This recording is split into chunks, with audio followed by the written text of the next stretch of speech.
Erimga beparvo bo'lasiz, siqilmay, u meni yo'qotishdan qo'rqsin, nima qilsam bo'ladi? Har doim aytganman, ayol kishi pul topganda yo'qotishdan qo'rqadi. Nima uchun? Chunki u siz ham ertaga farzandlarini boqoladi, o'zini o'zi eplolaydi. O'shani yo'qotib qo'yishdan qo'rqadi. Uyda o'tirasiz, bekorchisiz, yeringizga hayolingiz ketadi, moralniy miya shu bilan ezilaveradi, o'zingizni o'zingiz charchatasiz. Ko'pchilikda yana aytiladigan gap, erim meni ko'chaga chiqib ishlashimga ruxsat bermaydi.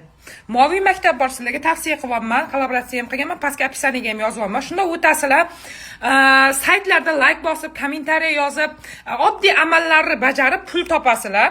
Hech qanaqa moliyaviy piramida emas, hech bir saytga pul tikmaysizlar, boshqa qilmaysizlar, faqatgina bir marta o'rganishinglar uchun pul to'laysizlar, bu sizlarga bir umrlik qoladi. Bo'ldi. Pastga opisiyaga qoldiribman. Undan tashqari studentlarmi, erkaklarmi qo'shimcha vaqt, qo'shimcha daromad qilmoqchi bo'lgan hamma bemalol shug'ullansa bo'ladi.